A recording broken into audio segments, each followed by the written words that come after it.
Lyon, combat, Lyon, victoire, Lyon, développement. Écoutez Espérant, la voix qui caresse, chante hymne de Lyon. Nyamane Tumba. Soki olingi nzambe, soki olingi pepe, soki pe olingi mbundu, kosi obadeliwa pepe, kosi bandeko balandi mbote pe pourquoi elamu baoyonso bozwi baku ya kolanda peuple mokonzi bozolanda biso de partout, bozolanda biso na province ya Silubangi nord Tchopa Tchopo na province ya Mongala baamore ya peuple mokonzi boyebolamu na peuple mokonzi lelo tozolobela sujet oyo tolobelaki yango mbaleleki na lokota ya Lifalashe tozolobelango na lokota ya Lingala. On parle sur une transition écologique et économie du climat. Tozolobelango na mwana mboka honorable Crispin Ngundu Malengo oaza PCA ya agence congolaise ya environnement honorable Crispin Papa Kosi voilà nabosanaki Kosi olingo bongo la ngana koma Koyi Grand Kosi wewe ndeni kimia ndeko wangai mopanzi sango Rebeka Modadu mbote pe na bino baso losako na pesi bino lokumu ote mokonzi sengi ba pesi lokumu mama Crispin babi wanganga nganga nzambe bate babi ozanganga oza magicien pona ndenge na simbi nini wana wana babi madame Rebeka tumuna ke émission na wana nganga na wana c'est l'accoutrement écologique. Voilà. Ezali molato mwa etumba po ya bayi nyoso bakoki kobundela mboka pe balingi babundela zinga environnement. Okay. Parce que ezali bilembo ya bokoko na biso ya kosi ya zamba na biso esenge to protéger. Ezali bilembo pe ya bokumu eli koloba kotambola pona kobatela baso. Kumu na lobaka mbole silaki te bino ba ndeko na ngai bangombe bolobaka bokumu yogo. Lokola te kumu ale déjà moto yo mikolo nyonso azokufa pona ba mususu pona koluka bolamu ya baso bongo eyebani te lolenge moko ya komono makambo ya bonzambe esala te si sa valeur na bokumu na biso na nzebi ya biso. Voilà. Bongo ngana tikali wana ngana ndima nzambe lokola congolais lokola africain lokola mbuza lokola mwana mungala na kati na bilembo na biso bangala nzambe tanga tinda bota bakuta yo akuta ngai wana pe na yambi ye wana pe andimi ngai na ndenge nazali bon tinda ngai teke nakoma mondele to nakoma asiatique te nzambe akuta honorable Crispin na coutume na ye donc habillé à table bi na ndenge nini yeka ekoti wana elio bukoko tradition. Alors honorable Crispin na uti ko annoncer ba ndeko balandi tozolobela makambo stali transition écologique et économie ya climat tolobela ki on va boso na lokota Lifalashe to na monoko ya bapaya lokoto babengi français to moni to lobilango na Lingala ndenge omesana kosala honorable Crispin sio pona sujet wana. Oui, tozalaka mingi kotosa mokonzi pe koluka koorienter ba sujet na biso na ndenge ya kosenga bongo mbala liboso tango tolobelaki spiritualité et environnement bandeko ebele babengaki bamoni penza kokoso ezali wana ndenge nini mboka ezokende bamikolo bazali wana bayebi ndenge nini basaison ezalaka liboso ndenge malili ezalaki mo ezalaki balomona ndenge nini zamba esika zamba ezali ebandi kokoma désert banzete ezokende bazomona te mboka ezokende mabe pe na nyonso tolakisaki na oyo tobengaki crise écologique lokola te bakokoso na kati ya nzinga na biso bato batuniki sika tosala nini solution nini tomoni ya danger yango oyo tomoni te todekole tokende kobambana na mabanga bongo tosala boni pote tokome asika mabanga mazai te ezoko avion avion ezolongwa na piste kasi ezokende na direction mabe bongo tosala ndenge nini yango voilà yango nayebisi bango te na mbala oyo tokolobela yango solution nini na kati ya mokili mobimba na kati ya bisika ebele mboka ebele basangani pe bazali koluka solution ndenge nini to dévier esika tozolinga kokweya wana bongo yango wana babengi yango transition écologique yango tokolobela lelo basolution nini esengeli epesama po te mabe makoma esika masengeli makoma te tokanga yango na nzela mokili na biso ezongela lisusu malamu badega wana tozomona bainondation mipepe ya makasi bamoyi ya makasi molunge makasi oyo ezosala te ezoboma ata banyama bato mpe ebele bazokufa surtout bahypertendu na bachaleur makasi wana tokoma lisusu na niveau wana teke lobi meme biloko nyonso tozosalela esila banyama esila kokufa oyo tobengaka l'épuisement des ressources tokoma na niveau wana te yango nde tobengi transition écologique yango tokolobela lelo. Honorable Marcus au lobby de la transition écologique, na paix économie et climat. Est-ce qu'on peut différencier bandeko bazolanda biso ni bien que tu au lobby la transition écologique, mais une différence ni ou soit bokesini entre transition écologique et économie et climat. Merci mingi maman. Transition ezali loba ya lifalase ali koloba na lingala boakali bokatisi ngambo ezali eleko ezokabola bileko mibale eli koloba te eleko tozesikawa tomoni te totamboli mabe tosai makambo ezobebisa sikawa planète na biso mabele oyo te mabele ekomi koréagir contre moto tondimi te tosali mabe yango wana sikawa tolingi ko changer ndenge ya kosala alors tokoti na transition ko bongisa ndenge ni toko sala sikawa pote mokina biso zonga ndenge esengeli ezala pona biso moko pona bana biso pe pona bana ya bana biso yango nde tobengi transition mais tozokende wapi tozokende ngambo tobengaka développement durable lokola te toza na période intermédiaire transition toza na ngonga wana ya bwakali pote tokoma epai nini moto asengeli abongo aza malamu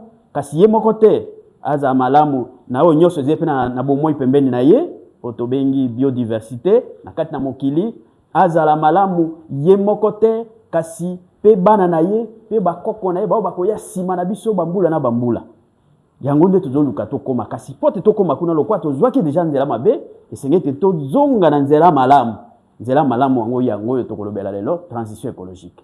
Bongo économie du climat ezali économie oyo tobengi au service du climat lokwa te tango crise écologique ezosalema oyo uti na ndenge na biso ya kogere mabe environnement zinga na biso tango mopepe koya ebuki bandako esengeli te mbongo ebima po te totonga bandako eza déjà économie eza déjà finance tango inondation esalemi bandako ezindi il faut totonga bandako mosusu eza économie soki moi moze makasi bato babeli fo bakena hôpital banyama ekimi na zamba bongo na bongo nyonso wana ezosenga mbongo bongo tolobi te mbongo wana tokoki kobebisa pona conséquence ya ezala biso mabe pe ndenge zinga ebandi ko se révolter contre moto mbongo wana tobungisa yango nde na kochanger ndenge ya kosalela po te tokoma lisusu lesiko wana te yango nde tobengi économie du climat et puis lelo na mikili nyonso ba leader nyonso ba grand dirigeant ya monde ba tongoli likambo wana te likambo ko mabezo la biso bongo il faut to sangana yango zo mono bazokutana kana ba réunion ya minene tobengi ba cop boy esika bazo signer mikanda pona koloba te baso to bimisa mbongo po te mbongo wana to financer au lieu que ici comme par exemple énergie autobengi énergie fossile lokwa te ba pitolo nyonso do bimisa milinga pona kobebisa atmosphère pona kobebisa mokili et de sous énergie wana te mais il faut mbongo wana nde tobengi économie du climat lokwa te mbongo elukama ekolukama na nzela ya ba taxe carbone ko bima na banzela ba taxe ndenge na ndenge ba oyo badobebisa milinga mingi bafuta ba mbongo wana kende pote batela pe zamba et somba esala ba barrage hydraulique pote lotilique euta na mai euta na mopepe pe euta na moi ba batterie ba panneau nyonso wana pona kotika kosalela biloko ezobimisa milinga ezobebisa mokili Donc voilà, moi bokesene yango wana te énergie pardon économie du climat ezali lolenge ya koluka mbongo pona kosala la transition écologique. OK. Donc mbongo wana ezala financer ngambo ya ba stratégie o sengeli te to bongisa ndenge ya bozaleli pote to koma ne siko ya mabe ezozila biso liboso te. To lobela nanu transition écologique. Oui. But nango ezani. Oui, but ya transition écologique ya liboso ezali ya kosala te mokili na biso planète Terre. Ebeba te. OK. Ebeba te. Parce que ndenge tozokende wana. Ndenge na kolakisa peut-être moi si ma ba risque ba dégâts ebele ezosalema tokoma na esika ya mabe koleka te. Donc kobatela planète Terre. Objectif pende ya liboso ya transition écologique yango wana. Objectif ya mibale ya transition écologique ezali ya kosala te to bimisa sous dioxyde de carbone mingi te. Hein? Lokwa te milinga wana ozo bebisa mokili. Ozo sala te molunge makase ya température changer to koma na molunge komata wana ezo bomba pe banyama mususu koka molunge te ezo kimisa banyama mususu ezo bebisa ezo sala te sika zamba ezali comme désert. Donc babe yango la décarbonisation to sala te milinga wana ebima isusu mingi te to changer ya misa to ezali ko changer ndenge ya bozali na biso o to benga yango moi modération na ndenge na biso ya kofanda to changer ndenge ya kotonga bandako ezali ezo salela ezo misa ba milinga mingi te to sala mingi ba panneau par exemple na kati na bandako to tonga to changer ndenge ya kotambola transport ole ko to tambola ba mituko ezo to salela ba pétrole ba essence ba mazout lobby na kanisi siko bani déjà ko produire mituko ba bengi voiture électrique to bana ko salela yango pote milinga wana ya mabezo bebisa mokili ebi maisusu ebele te même ba train même ba avion pe objectif mosusu ya monene ezali te na kati na etumba wana tozobunda ensemble pote lobby mboka na biso eza malamu esalema na kati ya bosembo la justice écologique. Bosembo li koloba nini bato oyo bazobimisa milinga mingi ya mabe mais bango pe babimisa mbongo ebele mpona kobatela mokili parce que bato mosusu ba pays mosusu ezobimisa milinga wana ebele te. OK. Mais ezena bazamba mais bino zolo babatela ni zamba pote biso za malamu mais entre temps bozo continuer ko bimisa milinga ya mabe zo bebisa mokili te. Il faut bosembo bozala bawe bazo bimisa yango ebele babimisa pe mbongo pote ebatela bazamba pote bawe batela zamba basalela pe mbongo wana pona ko se développer. Donc yango to bengi justice écologique. Voilà ba objectif yo penda etiami yango. Ba domaine nini na ba stratégie d'action pour to ko salela. Oui, domaine ezali ebele, domaine ya liboso penza pona koluka ko diminuer ko bimisa milinga ya mabe wana. Ezali domaine ya industrie.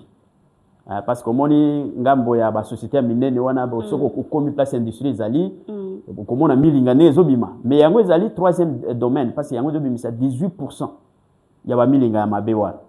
Mais deuxième domaine ezali agriculture. C'est-à-dire bilanga. Ndenge tozo kata zamba wana. Pe tozo presque na 80% de déforestation. Donc tozo kata zamba, tozo bebisa zamba alors que zamba nzete boyebi botanga boyebi oleko to bengi photosynthèse. Lokwa te na moi nzete ebendaka ba carbone wana dioxyde de carbone pezo bimisa oxygène. Bongo na butu ezo sa inverse. Bon tango zo kata ba nzete wana elikolo ba absorption wana ko benda dioxyde wana ezo sa le mamalamu te nyoso wana ezo palangana na mokili. Donc ces domaines o ya mabe ko le parce que yango na 24%. Et sengete to bunda mingi wana pona koluka ko changer. Domaine mosusu oyo ya suka na lobela ki yango pe mwa moke ezali ndenge ya kotonga bandako tozo produire pe ba milinga wana na bandako na biso ndenge ya kolamba tout ça ko sala ba to lambela ba makala il faut ko changer ndenge ya kolambela bongo domaine ya liboso penza oyo ezali na 38% ya kubimisa ba milinga ya mabe wana oyo ezali pe sengeto bunda nango makasi ezali production énergie. Ok. Énergie lelo oyo ezouta mingi na nzela ya ndenge nalobaki énergie fossile, pétrole, gaz et puis charbon. Yango ezobimisa bilinga ebele ezobebisa mokili. Faut changer le lenge ya kobimisa énergie lokola te lotiliki euta nde na nzela ya mai. Ba barrage lotiliki euta na nzela ya mopepe o babenga éolien. Lotiliki euta na nzela ya moi à travers ba panneau ba batterie. Changement na so esalami o monote milinga mabe wana eko ya lisusu mingi pelate. Voilà ba domaine d'action oyo esengeli to salela. Deuxième question posée qui sous question moko ezaki wana en dehors de domaine d'action concrètement makambo wana nyoso esengi mbongo. Makambo wana nyoso po otia panneau il faut mbongo. On a réussir, il faut financement. Action. Voilà. Action oyo senga te to réussir transition écologique. Ya liboso nazo rappeler qu'il faut mbongo. OK.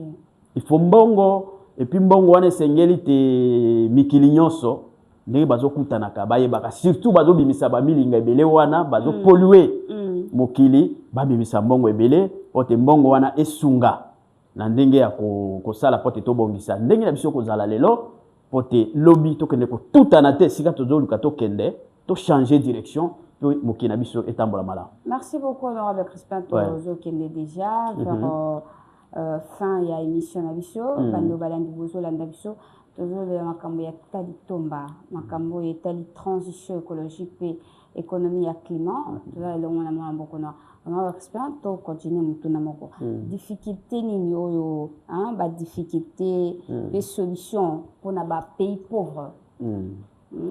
Bon, difficulté pour la transition écologique. C'est-à-dire que pourquoi se dit makasi il y a liboso to benga ngo difficulté psychologique. OK. C'est-à-dire pour bato bandima changement wana. Pe lokola bazo kende ngambo bazo yeba malamu te. To benga ngo développement durable. Est-ce que ko salema te ba doute na kati na mito na bato. C'est-à-dire ils vont vers l'incertitude. Bazo kende ngambo na loko bazo yeba malamu te soki ko kokisa mato te. Bazana ba doute. Bongo bato basinge ba bunde tumba so bokende tumba na doute. Balonga te. Bazo kakatana. Pona ko kende tumba ezemo matata kote balonga.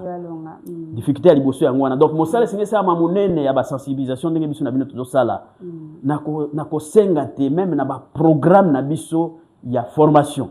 Eza la bande école primaire, école secondaire, ba université na biso.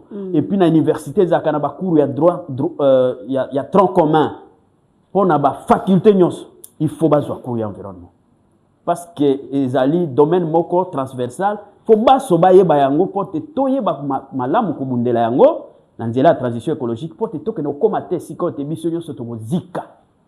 Tango mabele komi moto na niveau te tokoyi kusuko vivre te, to bandi kufa moko pito sili. Tango to sili liko lobate mokili pe komi na suka. Voilà, difficulté ya liboso yango wana doute ngambo ni tozo kende. Difficulté ya mibale ezali pe difficulté na obenga yango ya comportement. Po moto atike loko ya message nango. Abande loko mosu ya siko bino bozo yebisa ye eza matata. Na kopesa exemple ya baboti na biso o bakataka bilanga na mboka. Bayebi ndenge batata na bango bakataka bilanga. Ndenge bakoko bakataka bilanga. Babandaka boyo okata matiti obuki banzete si matango ekauki otimoto ezikisi nyonso si mobani kolona. Netango zo yebisa ete ko kata banzete nyonso. Pona elanga na moko kati banzete minene oyo to saleli yango te otumbi eziki nyonso. Nzete oyo sala ki par exemple 100 ans pour comme munene boy. Mais okono placer yango na nini?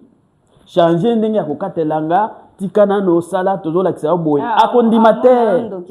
Abi me bino bolia kana bino mbongo kuna me ngai na vivre na bana na ngai na bilanga na ngai boko pekisa na katelanga ndenge nini. C'est ça la difficulté ya comportement. Et c'est la même chose na bato baza ko exploiter. Ça banzeki. Voilà. Mabaya. Ça mutuki tika exploitation. Ye go pona yeza business na ye, ezali commerce na ye.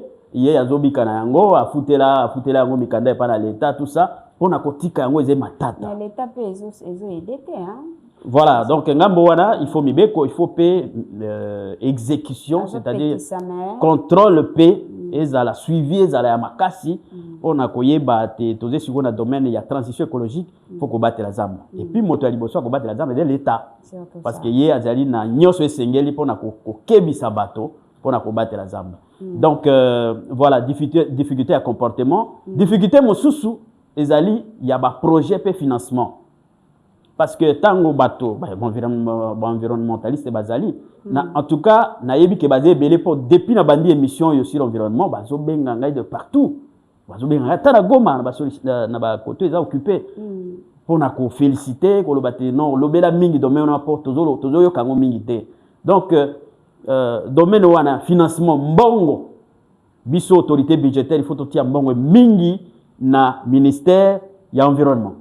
Le ministère de l'environnement et bakotia ba projet ya makasi pour la transition écologique et puis ba projet wana ezala vraiment visible pour te ezala suivre la population ndenge ni na ko résister na changement climatique kasi ndenge ni pas ko changer comportement na malembe pour na kotika comportement mabe o ebebisi zinga na biso pe ko zwa comportement ya malamu donc nyoso wana et puis suka sengeli to bunda mingi na on a benga ki justice écologique environnementale to kolobela ngo mingi na émission ya sima justice bo sembo il faut bozala na kati na tumboy po ezala te ke boko bazo bimisaka gaz ya kobebisa mokili bino epa bobo batela kazamba o sengeli bongisa mokili mais bozo zo eloko te bo sembo il faut ezala to kolobela ngo mingi na mbala sima awa pe na mboka na biso Congo ezali na ba province minière oyo se développer na biloko ezela se ya mabele na bango mais epe na ba province forestière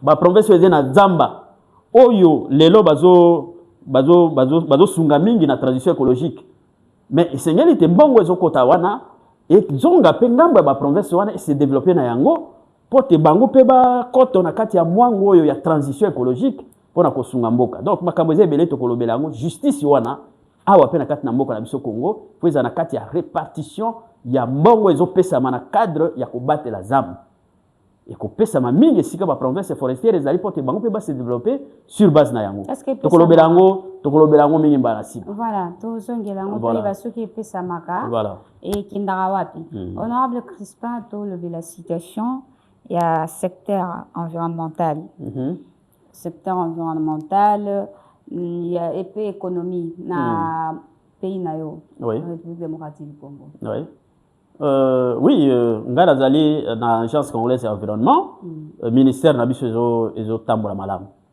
oyo lelo esimbami malamu penza na maboko ya professeur Nyangwe mama ministre na biso oyo azolakisa pe bwanya en tout cas ministère yango simbami mingi pe na ba mama liboso na ezaki Eve Bazaiba pe sikawa ya simbi yango pe malamu et puis azali na molanda na ye mama Bahati oyo pe azosunga na makambo etali économie ya climat bongo mosa ezosala malamu mission na bango ezali vision ya chef de l'état pe exécution ya politique ya gouvernement na ndenge ya kobatela environnement ndenge tolobeli yango banda mikolo nyos ndenge ya kobatela zinga na biso kasi kosuka kaka kobatela environnement te kobatela écosystème tolobelaki yango na biodiversité de kola nyonso ezala bomoi ezala malamu na kati ya milieu na yango ya bomoi soki zamba soki mai aquatique il faut ba nyama to ba mbiso bazena se ya mai bazala malamu soki wapi wana ezali mission na bango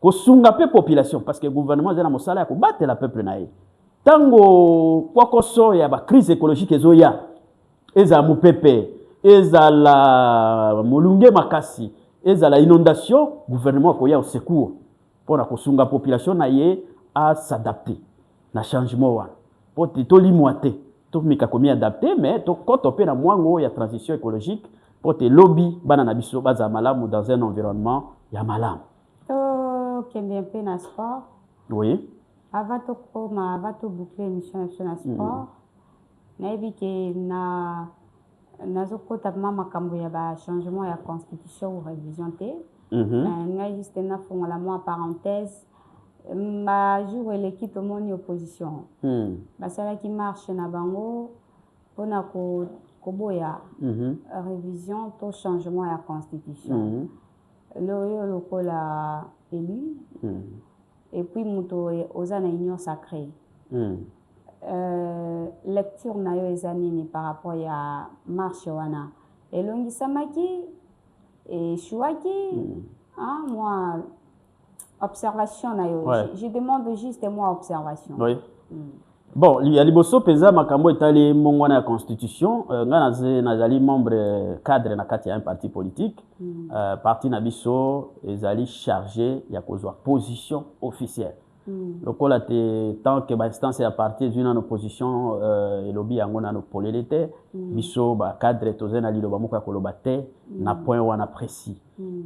Mais toujours observer toujours tala makambo nyonso ndenge ezoleka toze ba membre ya union sacrée toujours soutenir vision ya chef de l'état tozali wana mpona kotala ndenge maso maza okende mpona opposition na korapele te eze mbala liboso nazala kati ya majorité banda politique banda 2006 nazalaki député national banda wana te lelo nasalaka kaka opposition à l'époque tozalaki na Zaidi Ngoma na kati ya opposition tozalaki proche tozalaki na kati ya groupe parlementaire moko pe na MLC tobundi wana makasi mais toli na kopesa na opposition o esalamaki ezaki marche te ezalaki opposition basengaki journée ville morte okati moto na moto afana na ndako na ye voilà c'est ce que je voulais dire excusez-moi ba téléspectateurs voilà moto na moto afana na ndako na ye mais pona nini elongisamaki te elongisamaki te parce que ngai biso tosala opposition tant tozali koloba boye na kopesaka na ngai j'étais le représentant ya opposition na province ya Mongala à l'époque yango pe salaki te force wana esalaki na bima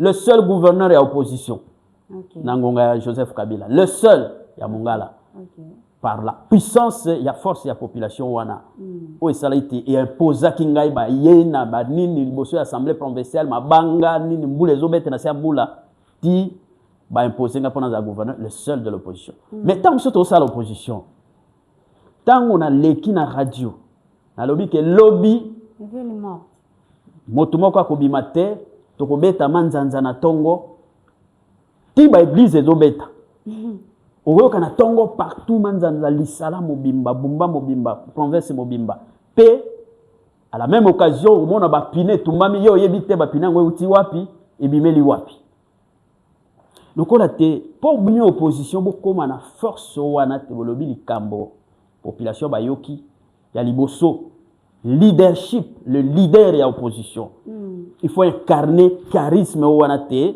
ade prêt kukufa pour na peuple ba mona ka nyonso ba opposant na ngai quand vous courez au koto kwa pour na kujwa kama mbongo pour temps do sala pour na libumu na moko ba mona bazo yeba odwi bana na nyonso tindi bango quelque part pe ozolo babino bobima yo moko ozoko ka obima te bazo mona ba yebi que tu n'es pas convaincu de ce que tu fais pe ozo sala ngo peut-être pour na mbongo le leadership bien pour na poste leadership le leader ils ont moto avait convaincu na likambo de ça. Mais ils sont combien? Ils ont le col à Nyamo, ils ont un mitomitane. Est-ce que c'est un c'est un monstre. L'opposition, notre opposition est un monstre. À plusieurs têtes. Peut-être parmi les gens à bateau, au peuple qu'on supporte, on va voir. Kasi yango na lobby, nakati na bango na monstre à plusieurs têtes même moto moko, ils ont fait ça kanda na peuple congolais. Nakati ya mitomitano wana. Parmi les opposants. Nous tout le monde a kanda na peuple congolais parce que les alliés longi à Zabul. Kanda wana komi ko pesa ngai ko suko suboli misangai. Mutu moko na kati ya bango matano wana ezali longi à Zabul. OK. Yango zo pesa confiance te na peuple congolais. Tango ba Rwandais ba koti. Ba bomi bande ko na biso na Goma. Ba kena Bukavu ba bomi bato. Opposition ezaki wat pipote et déclaré ville morte tout ça là marche yami balé à part leadership il faut opposition incarner les vraies aspirations du peuple pour ça la population écoutana na loko opposition zo senga mais wala pe moi bokese ezali opposition zo senga loko penza zo kese na pour ça la population yasuka opposition il faut azala pena lipamboli ya nzambe. Parce qu'on n'est pas dans l'opposition pour rester opposant éternellement. C'est ça, pour arracher. Vous avez au côté où pouvoir. Mais pouvoir, mon na wezenzam.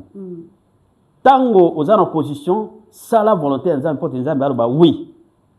bozo bundela peuple ya solo parce que peuple wa ngai.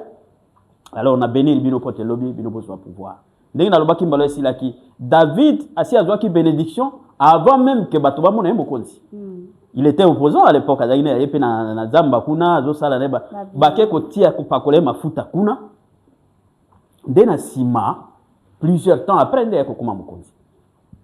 Est-ce que opposition na biso na mafuta? Nazo mona ngote parce que ba signe ezola kisate. OK. Oui. Et là on a ngena loba yango. Merci. Opposition to tuna to lukato tuna bonso baza mafuta.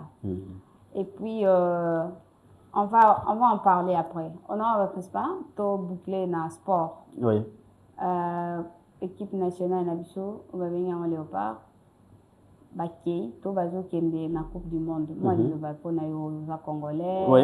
Élu national, ba casquette na nyonso wana. Mais ceux qui ba léopard ba ke tumba ba lion, il faut pas se perdre. Parce que biso nyonso to de ba l'émission. Voilà. Pe makila. Ouais. Alors ngai moko sportif ya Tongo. Banda école secondaire petit séminaire Bolongo Molongo, biso ba ko sala karaté. Pengonga wana recteur na biso, je me souviens bien monseigneur Lembi alobenga ngo lisano ya Madadu. Lisano ya Madadu karaté. Okay. Toze ba sportif kino lelo na rakoko ba osala yango tina age na zana yango, donc au moins 3-4 fois par semaine je fais mon sport. Alors pour la bandeko ba kei bonne chance na léopard parce que biso nyonso mitema na biso zena bino atako ebele ba supporter ba keite mais tozana bino Congo ezana bino bakoko bazana bino Nzambe azala na bino bien que Nzambe azaya baso Nzambe azepe ya ba adversaire na biso to betela ba bale toka sateke Nzambe azeka ya ba congolais. C'est le Dieu de tout le monde. Nzambe alongisa nani akoisa nani? Nzambe akolongisa moto yo ko amilengeli malamu na nyoso. Parce que Nzambe apesi yo makoki osalela yango apesi yo nzoto organisation. Est-ce que to sungi bande ko malamu financièrement pour ba mi préparer malamu nyoso wana oye ko ya ekozala kaka conséquence ya préparation. Ne croyons pas trop na hasard na kati ya bomoy. Vous êtes étudiant pendant que baninga bazotanga yozo sala veillée de prière pour l'obio que sala l'examen. Non, Dieu non peut-être traité. Dieu Nzambe ye moko pe moto akeli mokili pe atie balwa na kati ya mokili pote salema ndenge ya lingi. Alors il faut to kotaka na kati ya mobeko na Nzambe dans sa nature. Voilà. C'était une façon d'encourager les léopards et surtout pas seulement les léopards, à bateau azosala musala quelque part aux étudiants yo ninga sa musala te na sozo zela mane utali polo yo étudiant moi na classe yo ninga tanga kaete pour yo qui veille des prières. Non, il faut faire la part des choses. Donc c'était juste pour la motivation. Alors honorable Crispin to comme na suka presque et mission abso il va suka va to kabwana yo. Oui kosi liboso na mokonzi peuple souverain liboso penza na pesi bino matondi na ndenge bozolanda émission yo nazoyoka bato ebele bazobenga bazokeba na yango pe tokokoba kolengela émission malamu mpona bino eloko moko na kosenga na bino ezali ba geste mike mpona kobatela esika tozwami kokota na mwango ya transition écologique kochanger ndenge ya kovivre simplicité ezala mpe malamu na bomoye nalobaki mbala esilaki que tango memi makambo ebele okozala na difficulté à avancer. Ata tango lingoki mambango yo zena ba bilamba ya kilo ba sapato ya kilo na mikumba mususu basako do okokate o azali léger ko kele mbango makasi. Donc to diminuer combien encombrer ko tondisa na makambo ebele zwanda ko ya bien ya propre mais na énergie ya bien otie ba panneau na yo kitoko chambre na yo simple.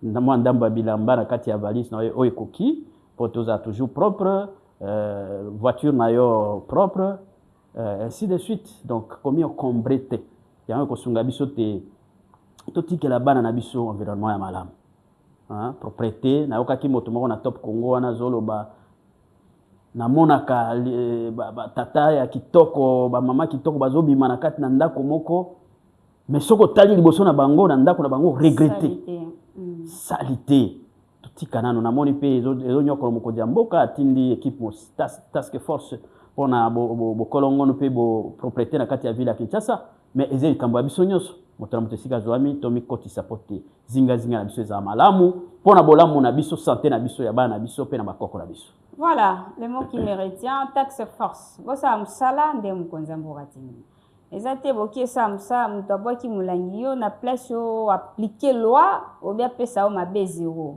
moni ke wana esala elote. Alors to bandaki oloba mustali transition écologique pe économie du climat bolandi honorable Crispin na siki naza vraiment na ebeli ya kobakisa te bolandi e bobo sanate kolandaka peuple mokondi chaque mardi et mercredi à 18h30 na Molière télévision Canal Plus et puis chaque vendredi et samedi à 19h30 toujours na Molière Canal Plus. Bolanda bisope na Canal Kin chaque jeudi na 22h14 toujours les kawana et aussi ceux qui ont besoin il y a quoi atteindre biso ba bazolanda biso na ba radio na ba province oyo ba télévision ezokomate bo bengaka biso na 082 69 75 510 082 69 75 510 parce que il y a des gens ba bengaki nga balobi batu ebele na ba radio bazo senga numéro ya téléphone ba bazolanda biso na télévision numéro eza bandé na C mais ya radio bazo kokaka vraiment ko atteindre biso te numéro yango wana benga biso opesa 6G o ezo tunisa biso parce que o eza émission peuple mokonzi honorable azolo belaka peuple donc o ezo lekana na environnement na yo benga biso honorable Crispin azawana pona kolobela peuple na yo tokutani mbaleza koya pe na même heure. Au revoir. Lion, combat, Lion, victoire, Lion, développement. Écoutez Espérant, la voix qui caresse, chante hymne de lion. Nyamane Tumba.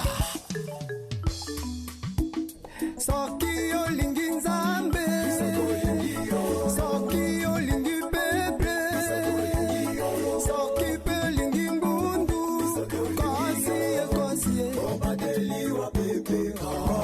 ekosi, elomena etu.